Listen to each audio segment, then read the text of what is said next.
All right, let's kick off. Let's do it, my man. How does it feel being in a boardroom, given your background? Do you know what? Good question. How does it feel to be in a boardroom given my background? Is it alien to you? Is it difficult? Like, what's it like when you walk into these sort of offices? Like, No, it's not alien anymore. It's not anymore. I mean, I used to actually we're on the Blackfriars Road. So I used to actually walk into a building about similar height, actually, every day, and that was Kids Company. You know, and I do remember initially, it took me back a fair bit. But, I mean, now, like anything, you get desensitized to it. So, yeah. I mean, there's been many a boardroom now, so... Do you remember the first time you were in a boardroom? I think I do. What was the experience like there? That was daunting. I do remember that. I remember feeling quite isolated. You know, I remember the boardroom was full, by the way, but I just felt very alone. Yeah, probably the exact same sort of setup. Big room, yeah. Big room, big table, big windows, and big personalities. You know, and definitely felt quite intimidated for sure. But I found my footing like you do with all things, and it's become a second home now. So I think your sort of strength just like disclosure to anyone listening, Karl and I have spoken a few times, and I think your strength is the adaptability, and your background is extremely different to a lot of like typical investors, right? Like, it would be amazing to hear why you see Black Seed as your purpose. Yeah. I mean, I see Black Seed as my purpose because Black Seed was my response. It was like, all right, cool. And when I say response, not just to George Floyd's online execution, which was like a mega catalyst to actually kind of like, and a stimulus to actually decide to make Black Seed, you know, create it. It was prior to that. It was drawing my social commute from uptown to downtown, to the haves and the have-nots, to where they kiss twice, where they kiss once, you know? Like, just constantly doing that volley. Yeah. I just knew that there was a huge dislocation when it came to access to opportunity and resources, you know? And it was explicit, you know? So always thought we would live in a better world if we were able to broker that, you know, where there was some fairer distribution, you know? So it had always been simmering within me.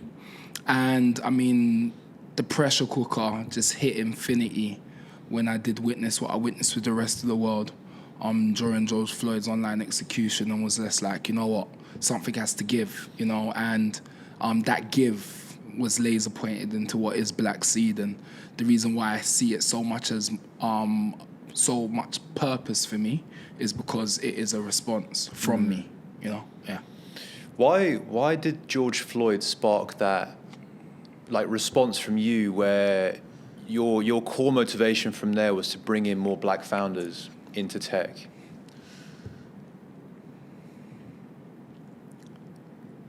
So we live in a world of intersectionality, yeah? Everything to some degree is connected.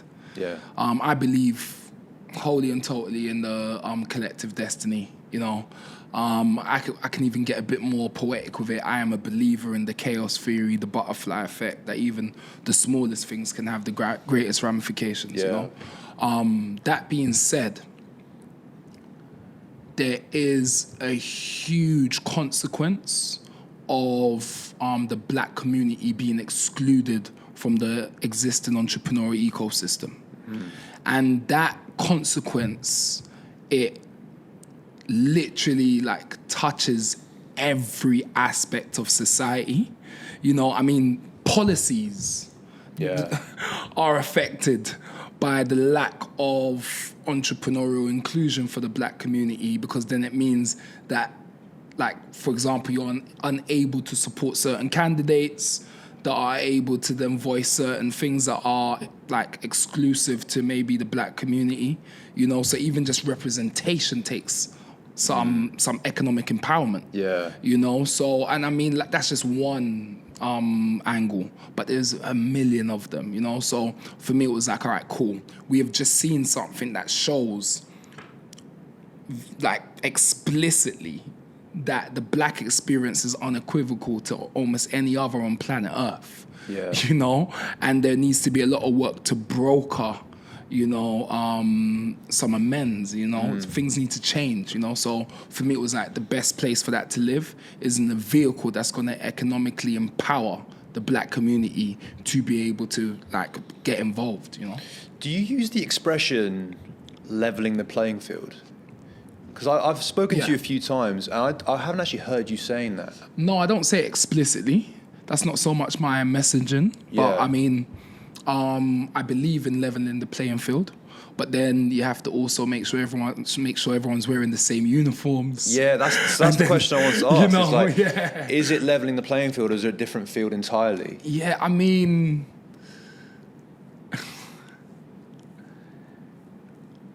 it's sophisticated when it comes to the problem. There's the, like, how do you define leveling the playing field? Is it by making sure that it is available to everyone? By, I don't know, having it cited on a website?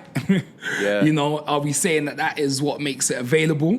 You know, but then we can unpack that and be like, maybe even the language that is being used, you know, is exclusionary, you know, because it's been filled with a particular industry jargon, you know, that in itself is filtering, you know, and kind of like disabling others from getting involved, you know. And I mean, this runs from accessing all sorts of pots, whether it be not-for-profit pots, whether it be debt, you know, whether it be venture capital. There is a language, you know, that is used so often that it can stump a lot of people, you know, and actually denies access, you know. So in terms of leveling the playing field, I think we need to get a bit more granular. You know, we need to unpack that as to what does that actually mean. You know, it can't be that it is available for everyone. You know. So what does it mean for you as someone that, like, I guess, focuses and spends so much time and energy into empowering that community? What is the ultimate goal, and what does that actually mean for you? It's the barriers. It's the barriers being leveled, you know. So leveling the playing field, that's one thing, but there's barriers on that field. Yeah. You know, that depending on what walk of life or how you identify, you know, would then dictate as to how high those walls are for you, you know, and how big those bumps are for you on the road, you know. So, I mean, we have to just identify, acknowledge firstly that there are so many systemic and historic barriers, you know, that have been put in place, and they are opposing black entrepreneurs. Like, it's a direct opposition, you know. Until we see it in that way, we're not going to really start to solve for this, you know, and begin to administer the antidote. Yeah. So, yeah. For the ecosystem now, then, you're obviously spending a lot of time, energy, and resource behind, you know, leveling the playing field, as you just said, whatever that might mean. Yeah.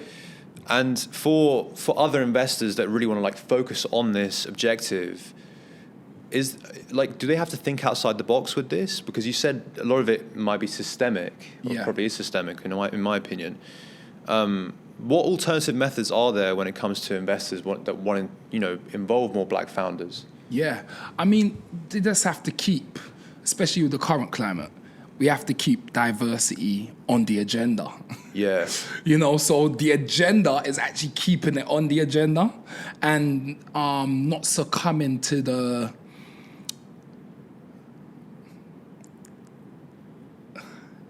aesthetic kind of release of the moment. You know, so people like to do what's quite seasonal, and that trickles up to corporations and institutions also. You know, it might be that, oh no, they've had their time in the sun. You know, oh no, we've sold for that. Oh no, that's what the last 2 years hires were for. As in, you know, supporting black founders is fashionable. Absolutely. And if it's not in fashion, because maybe other things are dominating the headlines and the tabloids. Yeah. I feel like the best thing that any kind of like institution, individual can do to ensure that we do move the needle on this is by maintaining it as an agenda. You know, and it sounds quite like simple. Like obviously, if it's your agenda, then no, but it doesn't stay your agenda. Yeah. And we need to approach this with a transgenerational lens. You know, we need to see that this is going to take time. You know, so we're going to have to give it literally, I agree, yeah. What would you say to investors? This is a question that, I don't know, you must get all the time. What would you say to investors that say, listen, like, I'm not racist or anything. I don't, this includes black founders. Yeah. I'm just investing in businesses that I think will take off. Yeah. But it just somehow leads to a situation where you get, 3% of, the statistic better than me, but like not much money going to that. In the UK, 0.24%. Yeah, that's it. How do you Yeah. get a situation where like someone, investors are saying, we're just going after the best businesses, but then eventually you get to a situation, the data shows like that. I mean, the problem is actually you're doing what you think is right. Yeah. That's the issue. So, like, we can kind of gauge, I heard this while I was in New York, actually. It was like, you can kind of gauge your grasp on diversity by the attendees of your wedding. So don't do so much on, oh no, I got black friends, or I see black people, or like, I ain't got no. It is more around acknowledging that, especially when it comes to finance, these are closed communities, so Historically closed communities historically as well. closed communities. Yeah. So if we are talking about access and about, I personally am not racist, so, what's the dislocation? Yeah. It is around the fact that you are inherently tribal. Tribalism exists. Yeah. And then there's also the reptile brain. When we see someone, we automatically, like the rule of 8, first 8 words, 8 seconds, 8 feet, all the rest of it. And there is an interpretation and an automatic assumption that comes to mind. Yeah. It's not you consciously. This is unconscious bias. And that's why having at the forefront of your mind that I am not racist is not actually relevant. It's about acknowledging that there is a certain way of thinking. And ultimately what has been happening is that the catalogue of conviction for capable entrepreneurs, the face of it has been white and male. So there's no way of escaping that. You have to just acknowledge it exists. You have to acknowledge that there is a bias, and then we have to actively work against it. That's a really good point. It's that unconscious part that I guess people don't really think about, because they tell themselves I'm not racist or anything, but it is that unconscious side, because as you said, you obviously connect with people that look like you, speak like you, were brought up in the same sort of environments. I completely see that. Yeah. But so say that acknowledgement point comes, people understand that. Like, what are the methods that investors can use then to expand their portfolio now that they've realized that is the point? I mean, literally, it depends on what their processes are. But I mean, for me, it would go down to the actual committees actually making the investment decisions. It will go down to from the scouts to the venture partners to the IC. I mean, it needs to have black inclusion. It just has to, in order for there to be a lens that is able to perceive black excellence, actually, and to actually esteem it, because currently, whatever cogs we have in place is basically implicitly saying that one group holds the monopoly. Which we all know. Like, I mean, science corroborates this. We've gone far enough to know that this is so untrue. Yeah. However, it doesn't stop it from being peddled. So, I mean, for me, it would be around black inclusion, and not just inclusion aesthetically, but in terms of real seats of like decision-making seats. We need black inclusion. Yeah. From your answer though, and all the sort of answers that you've given, I'm thinking a lot of black founders that are listening might feel powerless. They might feel, this is something that I can't control. I was born this way. I have a business that, numbers are probably doing as good as, if not better, as another business that can get funding. Do you have any advice for them? Do you know what? I mean, come and see us. Yeah. That will be like, it's especially early stage investment. This is when it's less about numbers and more around, I can perceive, I feel like, I can see a preview in your ability, this is where to develop that conviction where an investment can actually take place. If you are quote unquote othered, it's very difficult here, so what I would say is use the resilience that you've had to muster as a black founder, as a black entrepreneur, and continue to just pound the pavement. Pound the pavement in ways that is more effective. Make sure that you continue to stay visible and relevant. Keep everyone abreast and badger. That is when the door doesn't open, you just have to continue knocking. We ourselves at Black Seed have had to also continue knocking to be able to raise as we have raised, So it does take a lot more kind of pounding of the pavement quite dramatically. Yeah. But where there's a will, there's a way. So I guess in the short term, it's accepting that extra hustle that you got to do. Absolutely. And one that they're no strangers to. Yeah. It's unfortunate that's the way it is, but yeah. I'm not asking them to draw on something they don't already possess. And that's the encouraging part, They've had to develop a particular amount of grit. They've had to cultivate a certain level of fortitude. That's out of necessity. It's not a choice as a founder kind that is quote unquote othered. So just drawing that, it is a superpower. You possess it, and just keep on pounding the pavement. What about in this economy specifically? Do you have any unique advice for black founders there? Because you got the challenge of the data is what you just said. Yeah. Add on top of that the current economic climate. What's the situation there? Do you know what? It's above my pay grade, 100%. That's that being above said, most people's pay grade. And even those that are getting paid for it anyway, that's another conversation. But that being said, shakens of such a nature always disproportionately affect those that are, closer to the bottom. So I will say again, similar to my previous answer, is to kind of brace yourselves. There is going to be some more turbulence, but it's nothing you aren't used to. Yeah. And this is my whole thing. It's like, this is the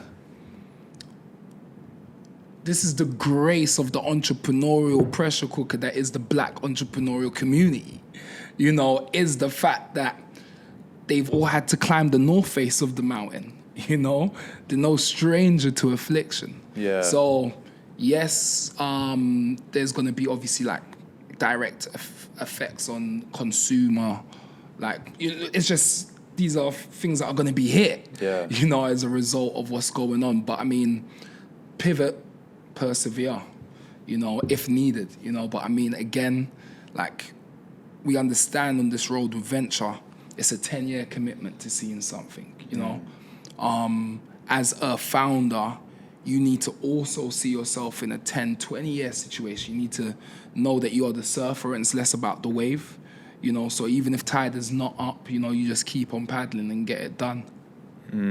I like that. Yeah. I like that. So for people that are listening, I know you said if, come see us, Black Seed. Yeah. What industries are you currently looking into? It's well industry agnostic. Let's just put that out there quite clearly. So we will receive everyone as long as it's tech or tech enabled. That being said, the reason why we are industry agnostic is because we already have a funnel on, which means that one of the founders needs to self-identify as black. to be able to approach us. So we didn't want to whittle that down further. Yeah. But that being said, like my co-founder is a deep tech founder himself, so we do have a bias to deep tech, consumer, funnily enough, as well, and enterprise. So those are our biases, but we are industry agnostic. Got you. I know you talked about black founders more generally, but female founders specifically are probably, unfortunately, they're the ones that the data doesn't favor at all. I know, and again, like the same question goes for investors that are kind of like looking to support their battle and maybe don't realize that they're doing anything wrong. What advice do you have for both the investor side as well as the actual black female founder herself? Is it a different battle they're fighting? Completely. Night and day. Literally night and day. Do you know, I feel like, again, I don't know why we get it when it comes to adventuring and mountain climbing, of which I've done my fair bit of mountain climbing. If we meet someone that's climbed the exact same mountain, maybe they even got to the summit at the same time. This has actually happened. Summit at the same time. But they climbed the north face of the mountain. We acknowledge as adventurers that they've done something very different to us. Very different. Yeah. And I don't think it gets any more north face than being a black woman in entrepreneurship. Whether intrapreneurship, however you're approaching it, whether influencerpreneurship. Yeah. I mean, even the algorithms are most hostile it's true. to you I've seen the data, on the internet. I mean, the data speaks, it's a reality, You're right. So whereas we said as a black person, 0.24% of venture capital funding went towards that community, 0.024% went towards black women. Is that an extra zero? It's an extra zero. Wow. 0.0. 0 point anything is nothing. Yeah, means nothing. Yeah, of course. That's what literally zero represents. Nothing. 0.0 is just letting you know it's really nothing going there. So I mean, it's a very tough gig. So any black woman you see in any scenario that is like, all right, this person here has had mobility, they've been able to climb, they're a success story in their own right, I think they need to be hallowed to a certain degree, So yeah, I mean, it's very different. And to the investors that are looking to invest in them, acknowledge it is very different for them. You have to. You need to know that even for them to occupy the place and have the space they do and say they have the audacity to even pitch and present under the current climate, you need to understand that you are dealing with someone that possesses, is audacious just by existing. So don't ever go there and think, does this person have they got the minerals. They definitely do. So yeah, just being aware of that. Awareness is a big part of the solution. Yeah. Awareness and obviously education go hand in hand. Absolutely. So how can we educate the black community on entrepreneurship and financial literacy? I guess that's the first step, is from that grassroots sort of level. Because I feel like that battle will get easier over time once that education piece is in check. Do you know what it is? It's almost like we could feel it at school. We could feel it. We would be sat there and it would be like, is this really going to help us? Pythagoras theorem, is it really going to help us? We'll be scrutinizing and interrogating what it is that we're being presented with, and is this going to serve us in the real world? I can see that. Whereas I still haven't used the theorem. So I don't know. I actually have. I can't talk for my business. I've actually used it once. Got it. Because whenever someone sells that to me, I'm like, I've actually used it. I'll tell you after the podcast, but I have actually used it before. I mean, even the broke clock is right twice in a day. You know what I mean? So literally, I personally feel as if schools is a great... I mean, you got a captive audience. Yeah, of course. Sponges. I mean, they're at a place where they understand they're there to learn. Let's teach them things that's actually going to serve them, Yeah. and then in turn be a service to us in our society, you know. So I feel like that financial literacy, it needs to be had. You know, it needs to be had quite early on, and I think schools are a great place to do it. You know, I feel like it's partially also a not-for-profits role too. Yeah. I think this is where they can really contribute. You know, but that being said, not-for-profits in terms of black leadership, I think their numbers might even be worse than literally like for-profit kind of black leadership. Wow, I didn't know that. Yeah, I mean, no, it's across the board because this is around access to resources. Yeah. Where systemically and historically has been barred, you know, to from a black lead. You know, so yeah, no, it affects all walks of, all different pots, you know. So even the not-for-profits but I think that we need to intentionally address this. And I feel like not-for-profits along with schools, I feel like there is some good halfway to be had here. And we can really start to begin to teach. But more generally across the whole education system, that financial literacy piece isn't really there. So whether it's like white kids or black kids, but you can get it at home for some. That's the point I was going to go to. That's the point I was going to go to. It's there. Yeah. It's there. You don't get it in a formal classroom, but it's absolutely there. Completely. So you think if that education is there across the board, it will benefit the black community the most? Absolutely. I mean, those furthest from the throne room. Yeah. I mean, it's partially like, again, like, I mean, and don't get me wrong, we're generalizing. There are black families in the UK which are financially literate. Yeah. You know, and as a part of like their legacy, their inheritance, they give and pass transgenerationally that literacy. You know, so this is not by all means everybody, but I mean, especially coming from a marginalised community like the one I grew up in, Brixton, South London, on my council estate and those surrounding, absolutely, our households weren't financially literate, so we needed to learn that somewhere, and school would have been our optimum place for that, for sure. I don't understand why they don't do it, honestly. I mean, it's one of those basic things that would have so much impact on everyone across the board. So but, you know, that's a different conversation, I think. Karl, we're going to wrap up the podcast, but before we do, I'm going to go ahead and ask you some quick fire questions because that's how we wrap up the podcast. So let's shoot off for the first one. If you could go to the pub with any entrepreneur, either dead or alive, who would you choose? Do you know what? I've been to the pub with them. That is such an unnecessary flex. And it is Richard Branson. I've always, I don't think there has been an entrepreneur that has captivated me to that degree.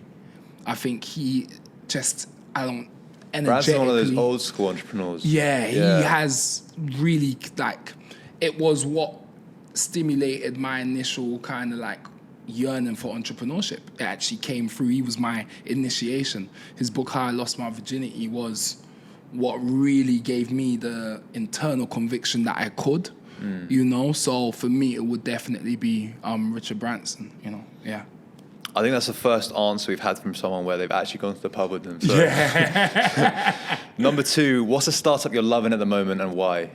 It would be Gigbridge for sure. What do they do?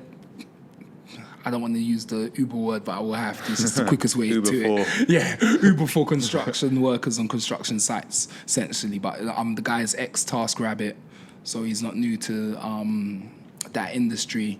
And yeah, he's just killing them. He's a Brixton resident as well, second-time founder. And he actually won our Lions Den event.